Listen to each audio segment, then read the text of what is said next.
Today's topic is spiritual maturity.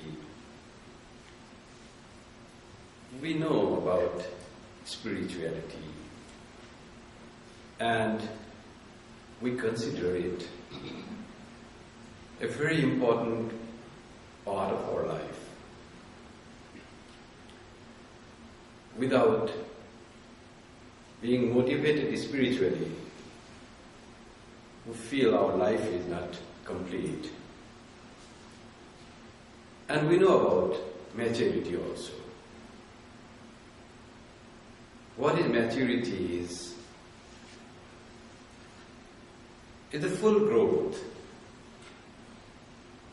when, like our physical maturity, a tree is mature, a plant is mature physically, means it's strong, fully grown, and it reveals all qualities of life, all qualities that a tree could give, leaves, fruits, flowers, everything will be just beautiful when a tree or plant is mature. We know about physical maturity of our body. When a child is born, physically immature, vulnerable to weaknesses, to disease. When the child grows and it turns into a young man, he is strong. He is immune from many diseases and a lot of strength. Strength and full manifestation of that particular aspect of life brings the maturity. There is mental maturity, weak mind and strong mind. What happens in mental maturity is a man can remain cool even in the challenging situations. Suppose I call a taxi and the time for plane flight is coming nearer. I wanted to reach there by 3 hours before the flight. And I asked taxi to come, but taxi is not coming. It is late by a few minutes. So I get started worrying. If I am immature mentally, within 5 minutes I will lose my peace of mind and I will just feel that I am going to lose my plane. But if I am strong and mature mentally, 5, 10, 15, 20 minutes also will not matter much. I know that I will go and it may be a little late, but I am not going to lose the train. I will not lose the peace of mind. Mental mature person are strong in adverse situations. You go to the airport and you find that because of fog or because of heavy snow or because of some reason, the plane is late. And perhaps you will lose your next connecting flight in another city, another airport. When we are immature, we will start feeling of all the negative things and lose all peace of mind. And that will bring nothing to our solution. Nothing is in our hand. But a mature mind, it can accept the things and can accept the situations that will come because of the adverse situations, adverse things that are coming in our life. The maturity of mind makes our mind always peaceful and tackle the difficult situations in life. That's what the mental maturity means.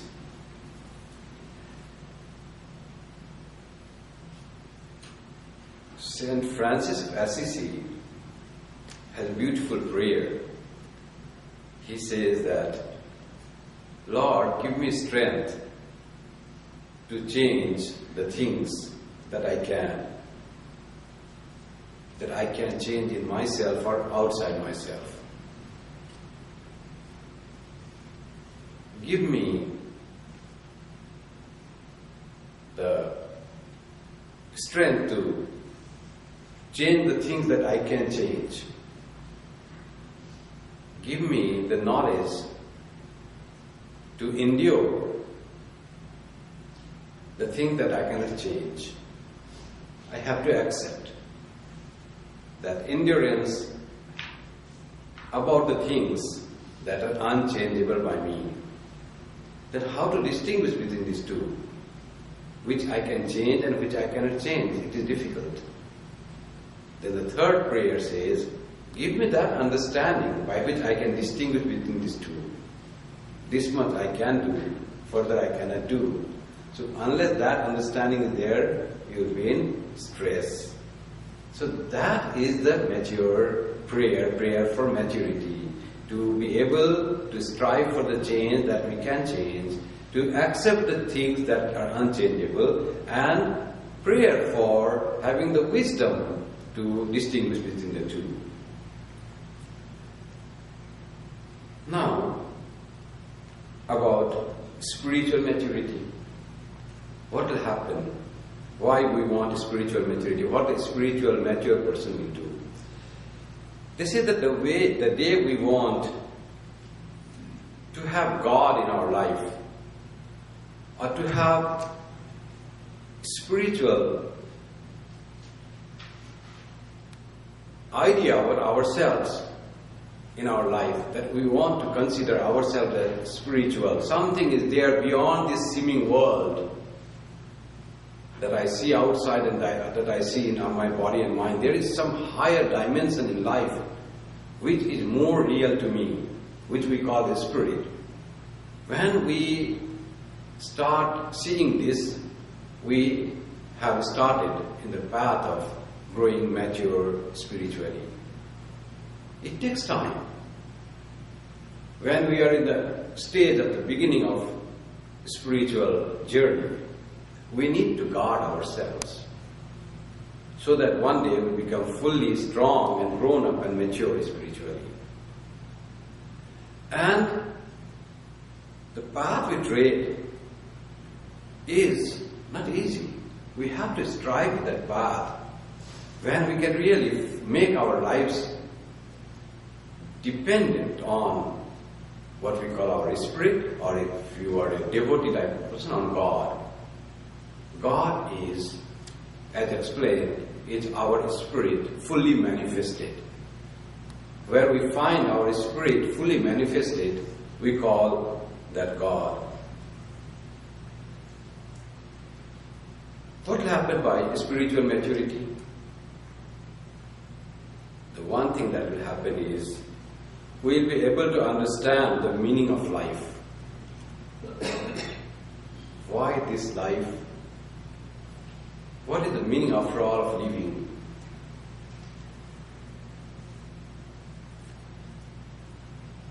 Swami Vivekananda or Vedanta will say, Advaita Vedanta will say, life as it is a dream. It's a magic. It's a play. We are here enjoying the life, but it is a play.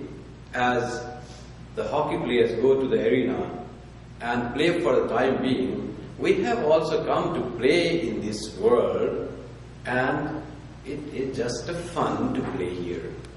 Spiritual maturity will make us feel that thing. We will not be taking this life in such a manner that anything in the life will disturb ourselves. Any happening in the life. If we could take the life as a just mere play. But that can come only when we are spiritually mature.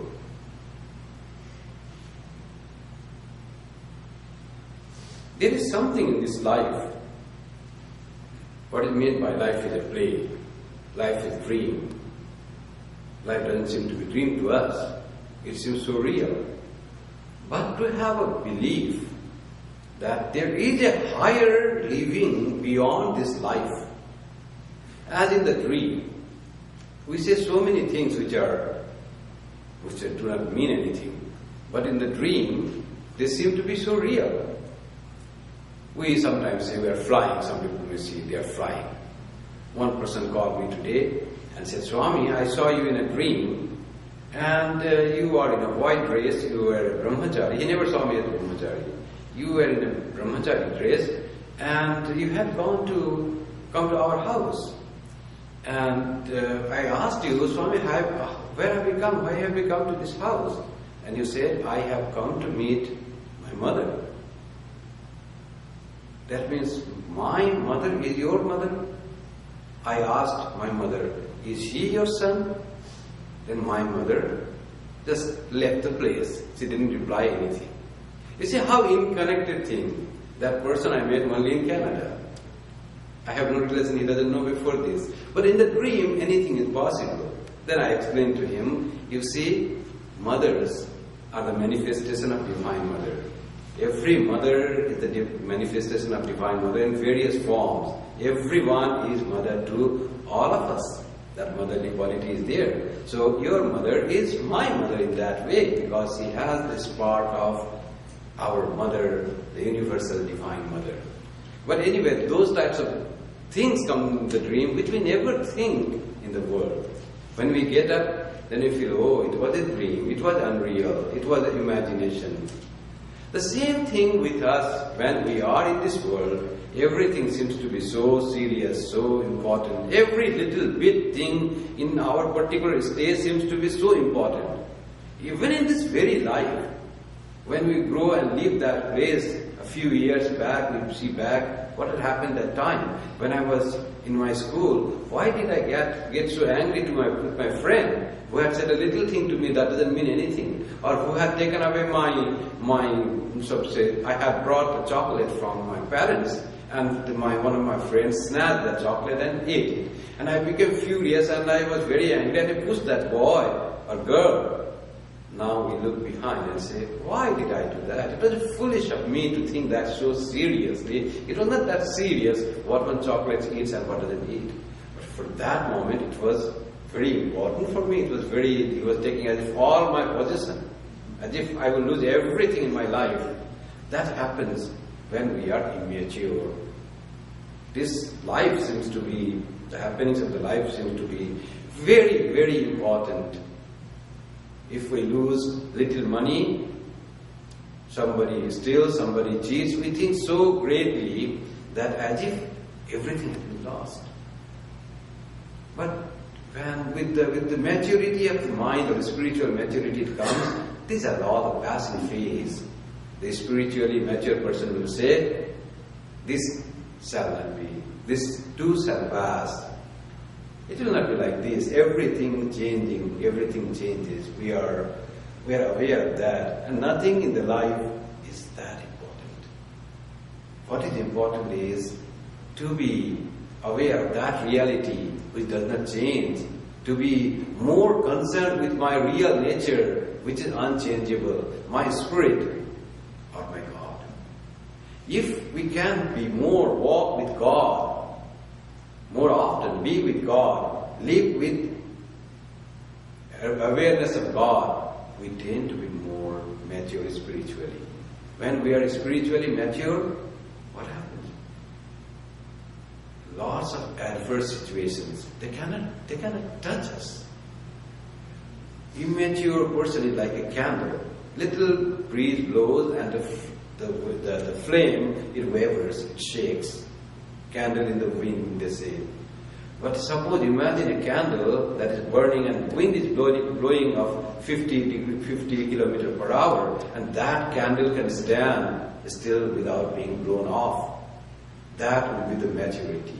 And we want our life to be that mature, so strong that we are unshaken by any adverse situation. How will that happen? That would happen if we could be really spiritual in our thought. We would be more deeper in our feeling of spirit, and that spirit immanent in everywhere. If we can have that awareness of spirit in us and spirit in everyone, we will be more of that strong quality.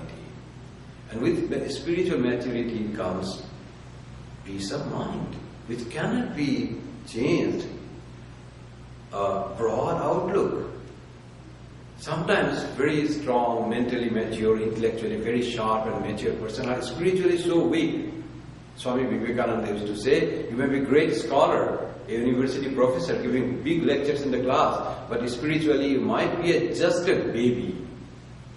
And you can see from their examples how small things they can do to gain the small benefits. They can do anything.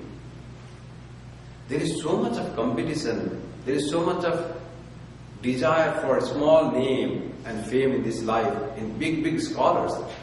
Big scholars, but they want that their names should remain even after they die. What will happen if they are reborn? They themselves will not know it is their name. And they think that their name will remain forever. Nobody, their son may know. After their grandchildren and great-grandchildren do not know who was my great-grandfather. It is so short-lived in this life. The name, the life itself is very short. But a mature person will learn after that.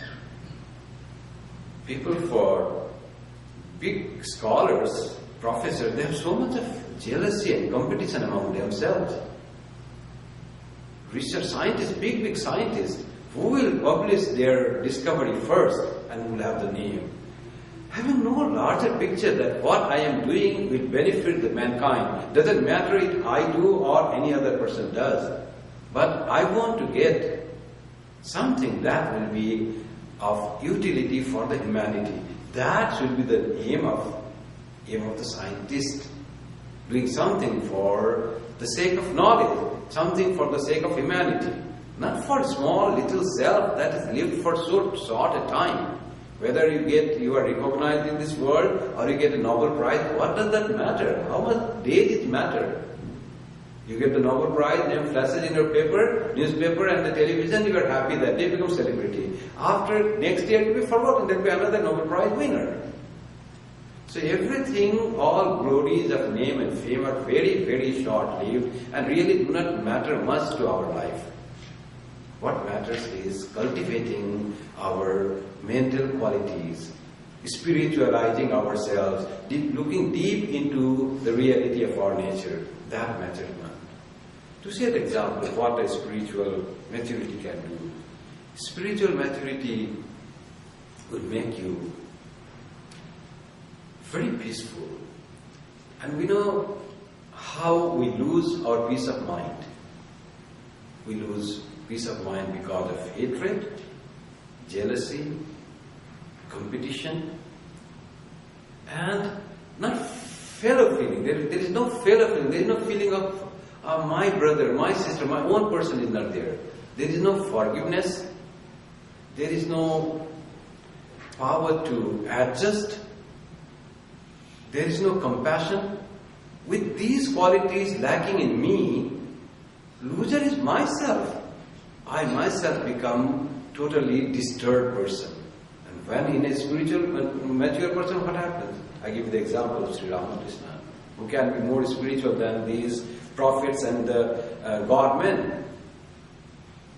Sri Ramakrishna was, one day,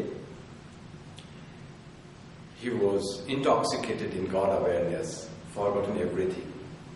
He used to remain in that samadhi, bhava samadhi, many times in a day he used to go. Forget everything, forget the body, forget the surrounding, forget the devotees that were sitting in front of him.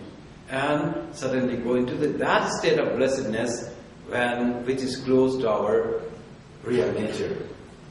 Sri Ramakrishna was one day alone in a room.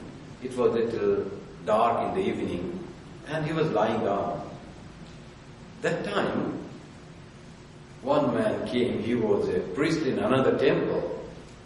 He came, he saw Sri Ramakrishna lying down in the corner. That man was very jealous of Sri Ramakrishna because Sri Ramakrishna was respected by great persons of that time, particularly the owner of the temple, Mathur Babu, respecting him like his own guru, like God, he respected him. And this priest of the temple thought he must be doing some magic and he was very jealous of Sri Ramakrishna. So he came, he saw Sri Ramakrishna alone and he started kicking Sri Ramakrishna, wearing boot. And Sri Ramakrishna had a very fragile body, because his body thought always of God, no care. It was so delicate, so soft, and that body was being kicked with boot on, with shoes on, with this person out of jealousy, so very strong. And Sri Ramakrishna later on said, I had the mark of his eating. Then somebody knew about this thing, that person came and he kicked the body of Sri Ramakrishna. Sri Ramakrishna, he was very angry because he loved Sri Ramakrishna. He said, I'm going to complain this thing to Mathur Babu. Sri Ramakrishna said, no, you are not going to complain him.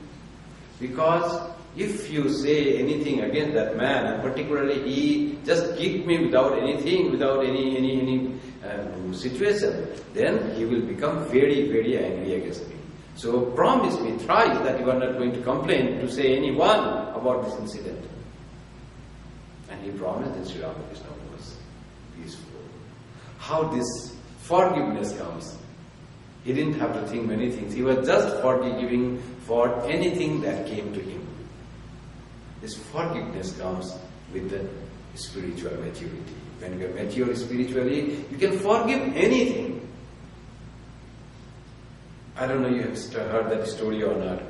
Once, one man comes running to, it's a old story, to a house in a small town or village, and says, I'm in a danger, I had a quarrel with someone in the way, and I killed that person. And the whole crowd is behind me. So can you protect me? Because if I am exposed, they will kill me. And that man brings him to his house and says, don't worry, I am here to protect you. You have done in anger something, in a fit of anger, very wrong, but you have done. Now what could be done? Killing you, they will not get back, that person. Now the crowd saw that person coming towards his house, and they come and they tell, is that person nearby? That young man was running towards this place, towards your house. Have you seen that? He said, why? What happened? Oh, we want to get him and give him punishment for that. We don't want to keep him alive. He says, what he did? Oh, he killed one young man. Whom? And the name he told was that man's only son. But that man had given, now comes that when you are very spiritually mature, your reaction will be totally as he had thought for other person. The things comes when thing is with us and thing with outside, there's a lot of reaction, a lot of difference in us. People often say, who love Ramakrishna Mission, and we did a lot of work in the Ramakrishna Mission. And people often say, in India, the devotees say, Swamis, why don't you open more centers, more schools, more hospitals, more colleges? We need more of service, the kind of service you provide we don't get from government, from any other agency. So we want more Ramakrishna missions to develop in India and serve. Then Swami say, but what to do? We are few in number, there are not many monks. How much work we can do? So people should join and give up their life for the service of countrymen, the devotee says.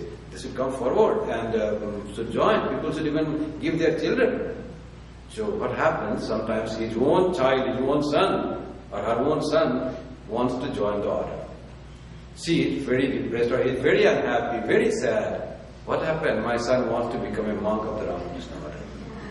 They sincerely want that in Ramakrishna Mission should have more monks to strive for their own good and for the good of others. Atmano mokshatam jagadhitayacha. But that should be some other's child, some other's son. My own son should remain with me. Why should he become a monk? When it comes to our own thing, we often have a different view. We can't just, that attachment, we cannot let it go. So that is the nature. This story, when he is spiritually mature, that man says, goes to that young man, you know whom you killed? You killed my son, my only son, whom I love more than myself. But you have come and taken shelter in my house, and I have given you words to protect. I will not do any harm. I will protect you. That type of thing comes through spiritual maturity. When a person sees a larger picture, person can think nicely what will happen, what will be the consequence. If that man is killed out of anger, if he gets punishment, will I get back my son? No, he is dead. But with this, what a great deed. But we need to be spiritually mature to have that cool of the mind in such trying situations, such challenging situations.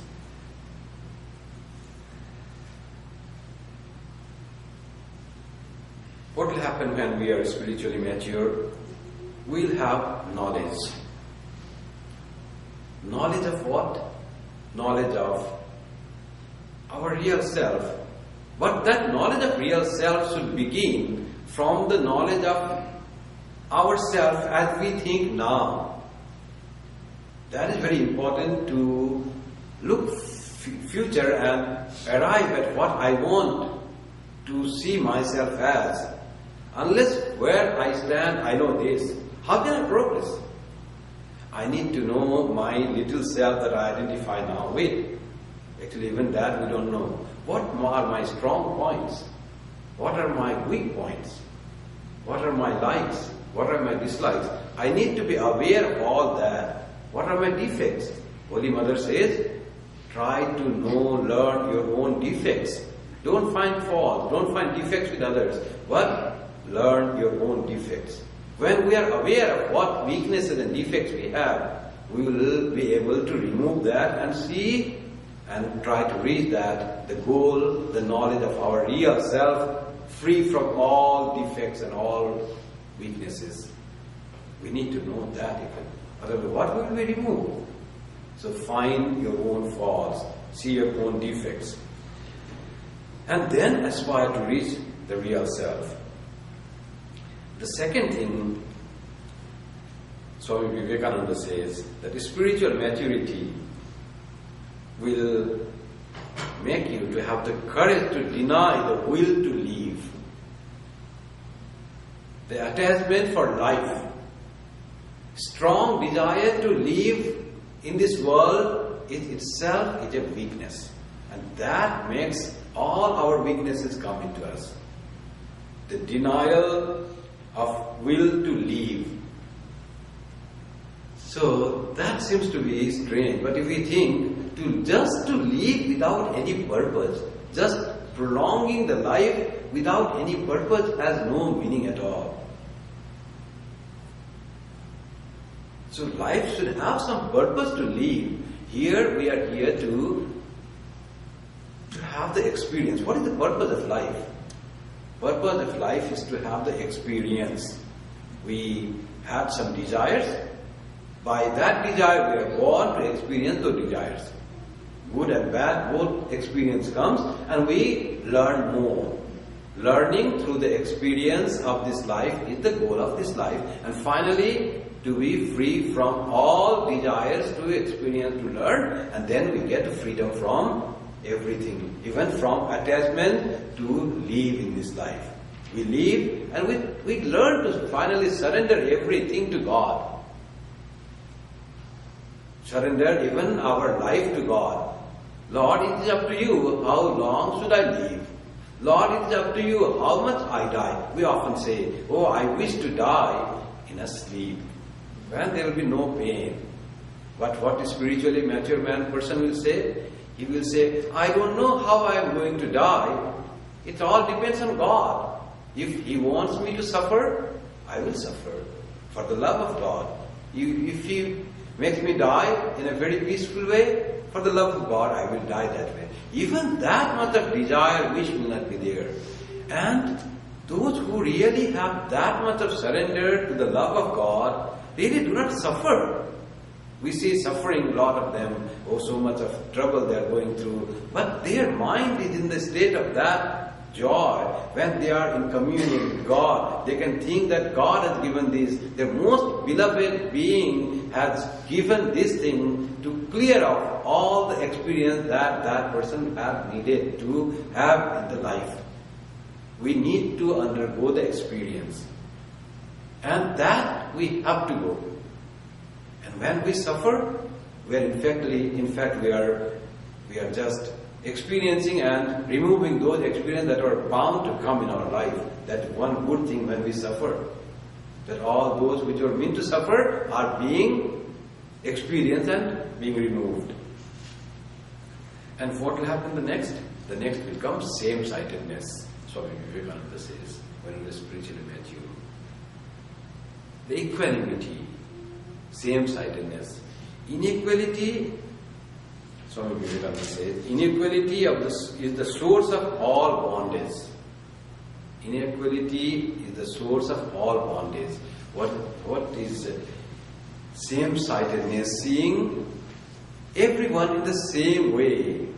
The more spiritually mature one is, he sees the spirit in another person instead of difference in the structure of the clothes or that thing. They won't see that external things, the minute things. They go on the larger picture and they say, the spirit enclosed in the body is here in front of me. More focus on the spirit, more focus on the presence of God in the heart of the man, more focus on the life principle than on the external features. And that will take us to same-sightedness. Now, how we can have spiritual maturity? The one is, Swami Tyagananda gave a very nice talk on Trinity of Freedom. There he discusses these 4 points, how we can strive to become spiritually mature.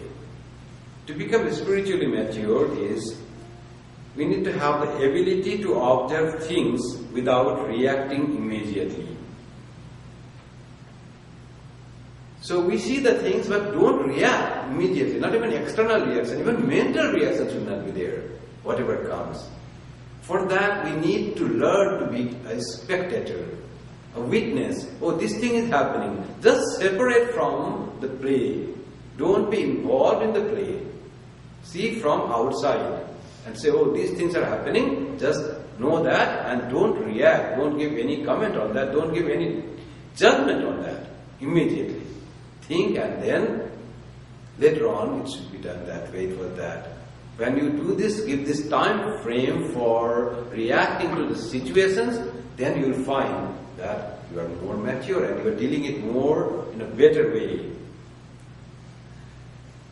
Second thing he says, the ability to reduce our ego. We all have ego. And we all have often big ego. Little thing, something is done and we flare up so much. The ego needs to be reduced so that the God manifests. The God and ego have competition. If ego is too big in us, God has no place to stay, no room to sit. And when ego is very smaller, then there is some place for God to stay. When God is there in our heart, it will manifest godliness. When ego is there, it will be all the ego manifestation. And ego is separation. Ego is distinction. And God is unification, equality. When ego is big, how will you know how is our ego? When ego is big, we want to involve in everything that happens. Everything should be gone through me. I should know everything that happens here. That is a sign of big ego. Oh, it was done without my knowledge. And I didn't give any opinion on that. I was not consulted for that. So this all comes is the sign of big ego. Whenever we say that, it is a sign that we have a big ego. That we want to get involved in every affair of our household, our office, our society, our temple, our church, wherever we go. That is not the service. Service is just you give what you have to give. Doesn't matter whether you are informed, you are told. Doesn't matter much for me. That is the sign of having making ego smaller. Stronger ego can be a hurdle to spirituality, and it is a hurdle to spirituality. Because if ego is not gone, where will the God stay? Overbearing ego is a definite impediment in the maturity of spiritual life. The third thing is the ability to put our experience and observations in a larger picture. People are two kinds. Sometimes they are observe very minutely, the minute things. Some are very large observing, putting the things in a larger picture. So we need to put the things in a larger picture, not the smaller things. Somebody comes and says something and we forget everything. If we don't have larger pictures, as I told one story, one person was late to come in to meet another person, and that person got very angry. Why should be late? He didn't manage the things. He didn't know how to manage the time. Seeing the smaller picture. If you see that person comes after 10 minutes and he is already angry, I said, I am waiting you for last 10 minutes doing nothing, and you came so late and you don't know to meet the time and all that thing, and all upset by himself, this toppled the situations, made friend into a not good friend into a adverse person because of his anger and seeing the picture in smaller details. Just he looks only for he came late. The larger picture, he will try to understand. Maybe the traffic was big. Maybe when he was coming, some important phone call came. Maybe something happened in his house, his son got sick. So, when you have the larger picture, you want to find out other things concerning that person. A smaller picture only concerning you, your ego. When smaller picture only details of that. You are late, I had to spend that time for you, nothing of that. And larger picture, you are more concerned for other person and put the thing in a larger picture always. So that is the third thing, ability to put our experience and observation in a larger picture. Don't be detail oriented. Why he said that? When he was saying that, I found his face was not very clear. He was not saying from his heart. This is very small picture, making details. Why you go into that? How he said? Just try to know what he said. He said that thing, finished. Why he said, why he might have said, what would be the meaning of what he said. This is all going into details of that and disturbing yourself and making your ego bloated and big and making your spirituality small. And making yourself immature as far as the spirituality is concerned. So, looking at the larger picture is important to become mature spiritually. Fourth is the ability to learn from your own experience. So, we learn from the experience. We experience, but we always do not learn. Swami says, there are very few novel experience. The new experience rarely we have. We often repeat the mistakes that we do and experience again and again. The learning from the experience that we did, some very wise people will learn from the experience of others. Somebody said that there is a hole, dig a hole in the ground, big hole. So somebody said that someone was going and he saw, somebody said there is a big hole, don't go that way. So those who are there in experience, they say no, they will go again that side because they forgot that. And while going there, he saw that one person really fell into that. And so, oh, there is a big hole, I should not go there. But who are very immature, what they will do? They will forget that even. They will not learn from others' experience. They will go there and fall themselves down to see that there is a hole. There is a big dig is there. So that is experience, having experience. The wise will learn from others' experience, and the immature will even not learn from their own experience. That person will go there that day, next day again that person will fall in that. If he is immature, he doesn't learn from the experience. Learning from the experience is very important. It is said that experience is the best teacher, but this is not enough. You will have to learn from the experience and not to repeat the experience. That is the sign of spiritual maturity. There are two types of experience: present experience, unpleasant experience. We often try to repeat the present experience and try to avoid the unpleasant experience. That's what we do. But experience should give us a learning. We should learn from the experience. That is the thing that is needed in the spiritual maturity. Experience should make us strong physically, mentally and spiritually. And that makes us mature.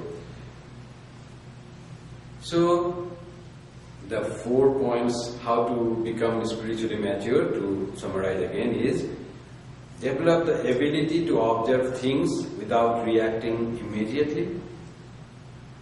Just see the things happens, don't react even mentally or even verbally. Second is try to reduce your ego. The third is develop the ability to put our experience and observation in a larger picture. Try to find if there is more than what I see. And the fourth is develop the ability to learn from your own experience. When we practice this way, then we strive to mature spiritually, and when we mature spiritually, then what happens? Then nothing can shake ourselves from our ground. Any situation, any adverse situations, we will be strong. Strong? Anything like in the Gita it said, when you are spiritually strong, nothing can disturb you. What nothing? Even if your arm is cut, you will not be disturbed because you know that you are a spirit. Whatever happens to the body, you are not afraid of anything. With the spiritual maturity, you know that this body will grow, it will mature, it will grow. When it will grow old, diseases will come. There will be need surgery, different things will come, and ultimately this body will go. We will be aware of the nature of this life, the nature of this body, and we will not be disturbed by anything that will change in this changing world. The things are already changing, they always change. And if we think that it will remain as this, then it will be very immature and childish thought. Body will grow, it will become old, it will have old age diseases, it will bring weaknesses will come. We have to be aware of that and accept graciously the process called aging. And ultimately death will come. But spiritual maturity will make that death is not the death of my own real self. My real self is immortal and undying. And what dies is this body which I have come to identify in this big play that was given to me by God, and this wonderful life that I lived. And one day I will give up this, and if the play is not done, if still I have not learned in the school of this coming and going, I will have to come back again. I fail to have the knowledge of my real self. Then what will happen when you fail in the school? You are in grade 6 and you couldn't pass. Then you go in next year we are re-admitted in grade 6. So you have to go have the experience of learning those things again. Until we have that experience of what we really are, that we are really the self, immortal, undying, unchanging, unborn, until we have that realization of our real self, we'll come back again to this school and have the fun. If this life was a fun of learning and experiencing the things, again we'll have the fun of next life with different body, when a new body will come back and learn, if you enjoy and suffer also. The life of this world is never unmixed, only joy. It will always be a mixture of joy and suffering. And if you want to go beyond suffering, you'll have to go beyond this, what you call joy in this life, and be free and be in the state of bliss, which is beyond suffering and beyond this joy of this world. We need to be prepared for that.